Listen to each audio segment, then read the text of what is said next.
Os anos 70 foram uma época de inovação científica. A NASA lançou a Voyager 1. A Intel lançou o primeiro microprocessador de uso geral do mundo. E a Honda lançou o Civic. Por isso, não pareceu a muita gente motivo para ceticismo quando alguns tipos com jeito de cientista começaram a falar sobre o poder dos biorritmos.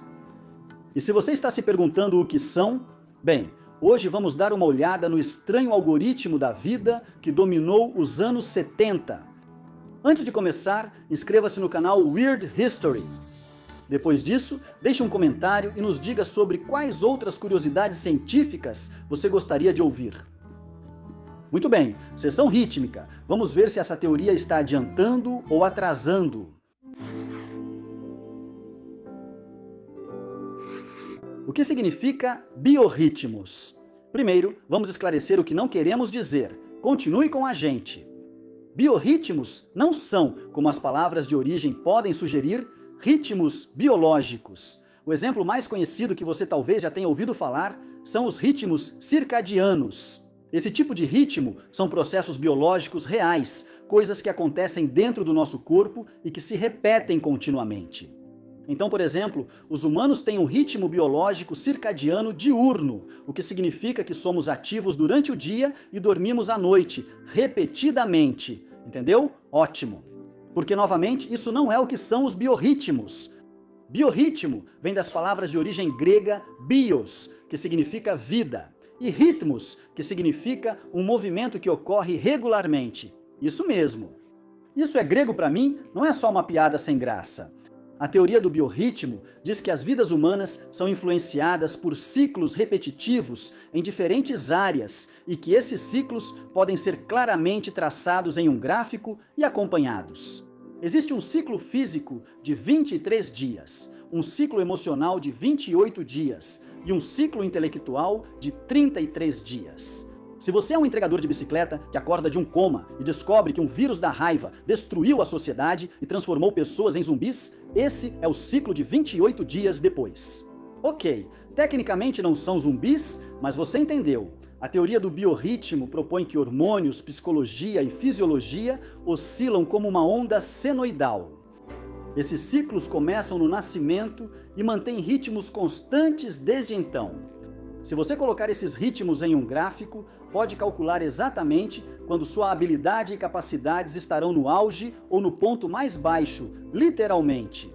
Esta próxima parte pode te lembrar daquele pesadelo em que você tem que fazer uma prova de cálculo sem ter estudado, mas existem fórmulas matemáticas constantes que você pode usar para deduzir seu próprio ciclo biorrítmico. Agora se prepare, porque aí vem a matemática. Imagine a variável t como o número de dias desde o seu nascimento. Agora, para determinar seu ciclo físico, pegue o seno de 2πt, dividido por 23. Para emoções, substitua 23 por 28. E para o intelecto, esse último número passa a ser 33. Coloque esses resultados em um gráfico e, supostamente, você pode começar a ver quando atinge o auge. Ou seja, quando seu número em um desses dias está em mais 100%, você também pode ver quando você desaba, quando seu número está em menos 100%, e pode perceber quando está totalmente na média, que é quando o número está em 0%. Embora essa parte não faça parte da teoria do biorritmo, achamos engraçado fazer coisas em dias de 69%. 69. Legal. O conceito de biorritmos não surgiu simplesmente do nada. Isso seria muito bem biológico. Devemos agradecer a algumas pessoas por criarem essas ideias. O otorrinolaringologista alemão Wilhelm Fliess, que era um camarada de Sigmund Freud, é considerado o pai da teoria dos biorritmos. Enquanto diagnosticava seus muitos pacientes com várias doenças de ouvido, nariz e garganta, o Dr. Fliess começou a organizar pesquisas que apoiavam sua teoria de que os seres humanos caíam em ciclos rítmicos de 23 e 28 dias. Em particular, ele descobriu que o surgimento de certas doenças em crianças coincidia com esses ritmos. E ele acreditava que isso não era coincidência. O Dr. Fliess publicou muitas dessas ideias no livro de 1906, Der Ablauf des Lebens, ou O Curso da Vida, embora seus colegas e críticos, em sua maioria, tenham achado o livro confuso e beirando a pseudociência. Outras fascinações de Fliess incluíam a ideia de traços herdados e seus significados sociais. Então, por exemplo, pessoas canhotas sendo mais artísticas e a ideia de que todo mundo é um pouco bissexual. Se você se irrita com sua amiga, que namora há anos, mas diz ser bissexual, saiba que o Dr. Fliess concorda com ela.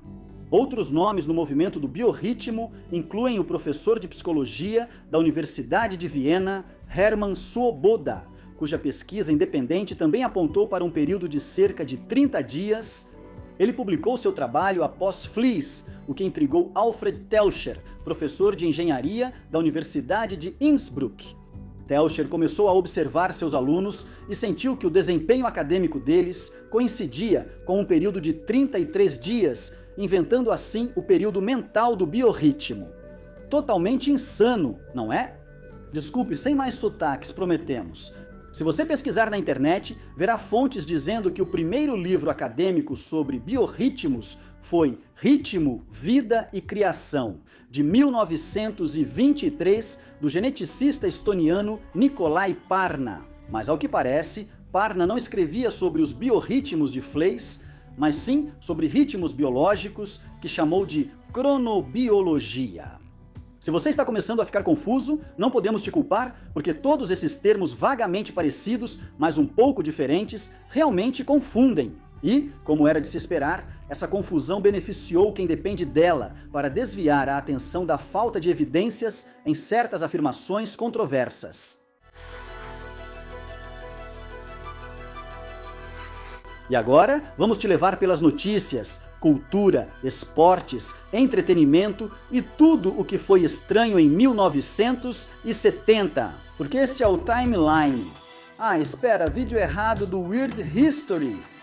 Mas ainda assim, vamos ter que viajar no tempo de volta para os anos 70, uma época de filmes populares, adorados como Tubarão, Guerra nas Estrelas e Super-Homem. Presidentes populares e adorados como Nixon, Ford e Carter. E mais importante de tudo, o movimento Nova Era. Mas o que constitui a Nova Era não é exatamente fácil de definir. Segundo o estudioso Darren Kemp, participantes do movimento Nova Era o veem como um período revolucionário da história guiado pelas estrelas. Cristãos e outros tipos religiosos tradicionais chamam isso de seita, e psicólogos chamam de uma forma de narcisismo.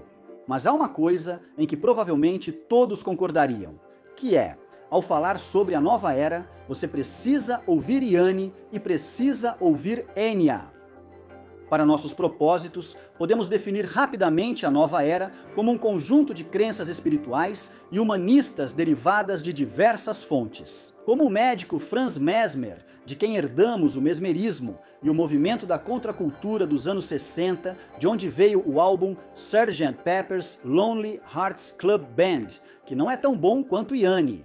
Esse movimento, com todos os seus cantos e recantos, provou ser um terreno fértil para a teoria dos biorritmos. Quem se aproveitou disso foi Bernard Gitelson, empresário e ex-presidente de uma empresa de relações públicas, antes de ser acusado de subornar um funcionário da prefeitura por um contrato de parquímetros. Se você confiaria nessa pessoa para teorias científicas, recomendamos você. Confira os livros dele, Biorhythm, A Personal Science, e Biorhythm Charts of the Famous and Infamous. Ambos foram publicados, quando ele mudou de RP para NA, que agora estamos dizendo que significa Nova Era. Gitelson, sempre empreendedor, fundou a Biorhythm Computers Incorporated, que vendia calculadoras e gráficos de biorritmo para que clientes descobrissem seus ciclos e soubessem quando agir. Ele até publicou um livro chamado Biorhythm Sports Forecasting, que ensinava as pessoas. E juramos que não estamos inventando isso, como prever e apostar em jogos esportivos usando as lições dos biorritmos. Não funcionou, mas devemos reconhecer que ele criou o método mais criativo de vencer apostas antes do lançamento de Volta para o Futuro. Parte 2. Mesmo que as afirmações de Gitelson tenham sido amplamente desmentidas, elas ajudaram a impulsionar a popularidade da teoria dos biorritmos. Também ajudou George S. Tomin, cujo livro Is This Your Day? Como o biorritmo, ajuda você a determinar seus ciclos de vida foi tão influente que o renomado cirurgião cardíaco Dr. Christian Barnard, responsável pelo primeiro transplante de coração de humano para humano do mundo, só operava após analisar os biorritmos dos pacientes para avaliar se suportariam a cirurgia. Uma maçã por dia afasta o médico, mas só se ela estiver na percentil negativo do gráfico de biorritmo.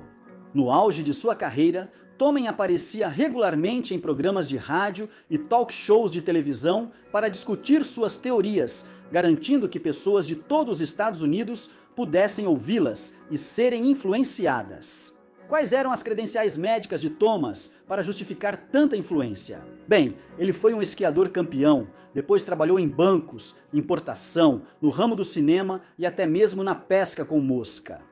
E se tudo isso junto não te faz um médico, em que tipo de mundo a gente vive afinal? Seja como for, funcionou. A teoria do biorritmo ficou tão popular que fliperamas e parques de diversão passaram a oferecer máquinas que, após inserir moedas e a data de nascimento, imprimiam gráficos de biorritmo para os clientes. Essas máquinas devem ser tão precisas quanto as que dizem se você é irresistível após apertar uma alavanca por 5 segundos. Mas o que esperar de um exame médico comprado por 25 centavos numa máquina de parque de diversões? Como se isso não bastasse, também havia programas de biorritmo feitos para os computadores pessoais que estavam começando a surgir na época. E além das calculadoras de Gitelson, empresas como a Casio lançaram seus próprios aparelhos para monitorar ciclos. Eles eram legais? Claro, mas dava para escrever uma palavra engraçada digitando números como 8008135 neles? Checkmate, calculadoras de biorritmo. Seios.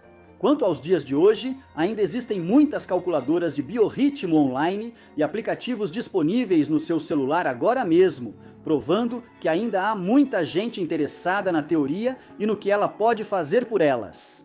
E tudo isso é totalmente ótimo e maravilhoso, exceto por um pequeno detalhe. Nada disso é real. Desculpe, mitos do biorritmo, vocês estão prestes a ser desmascarados.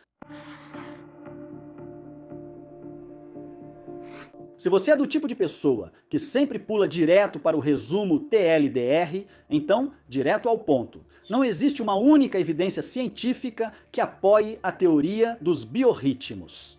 Se você quer uma explicação mais detalhada, encare os biorritmos como uma maneira divertida de ver a vida, semelhante à astrologia ou ao tarô. Mas isso não pode nem deve ser um método legítimo para planejar sua vida. Com todo respeito ao Dr. Christian Barnard, eles não deveriam ter qualquer envolvimento em assuntos ligados à cirurgia cardíaca. Mas não confie só na nossa palavra. Em 1998, o pesquisador Terence Hines publicou um artigo na revista Psychological Reports, chamado Comprehensive Review of Biorhythm Theory. A revisão abrangente dele basicamente foi: não, cara. De forma mais formal, após analisar 134 estudos sobre o assunto, Terence Hines concluiu que os pesquisadores de biorritmo estavam propagando hipóteses nulas. Isso mostra que, basicamente, não há efeito sobre os sujeitos, o que não pode ser explicado por coincidência. Quanto aos estudos que tiveram qualquer tipo de conclusão positiva, bem, eles estavam repletos de erros metodológicos ou estatísticos, o que tornava essas conclusões inválidas. Achou que não usaria o método científico depois da química do ensino médio, né? Além disso, em seu livro de 1997, Numerology, or What Pythagoras Wrote, o matemático Underwood Dudley escreveu sobre um exemplo que mostra que a teoria dos biorritmos não passa da culminação de falácias lógicas. Dudley relatou que um mágico deu a uma espectadora o gráfico de biorritmo dela, afirmando que ele previa aspectos importantes de sua vida. Depois, ela disse ao mágico o quanto o gráfico era preciso. Mas havia um problema. O mágico entregou de propósito à mulher um gráfico de biorritmo com data de nascimento errada. Ao admitir, ela pediu outro e ele deu. E então, ela disse que esse era ainda mais preciso. Mas não é preciso ser M. Night Shyamalan para perceber que o gráfico também era para a data de nascimento errada. A questão é que a mente humana é algo muito poderoso e muito sugestionável. Faz sentido psicologicamente que quando alguém predisposto a acreditar em algo é informado de que essas crenças são verdadeiras, essa pessoa vai viver de uma forma que faz com que essas coisas se tornem verdade. Chame de viés de confirmação, chame de profecia autorrealizável. Só não chame de prova de que os gráficos de biorritmo são reais. Ainda assim, há muitas pessoas, sejam da nova era ou não, que acreditam na teoria do biorritmo, apesar das evidências empíricas que a desmentem. Como resultado, essa teoria é categorizada pela maioria como pseudociência, o tipo de crença ou prática que afirma ter veracidade científica, apesar de não ser comprovável pelo método científico nem aceita pela comunidade científica em geral. Em resumo, a teoria do biorritmo é tão útil quanto banha de cobra para a calvície. Se você ainda acredita nisso, temos uma ponte para te vender quando ela alinhar com o nosso gráfico. E aí, o que você acha? Quer ver seu gráfico de biorritmo? Conte pra gente nos comentários abaixo e aproveite para conferir alguns desses outros vídeos do Weird History.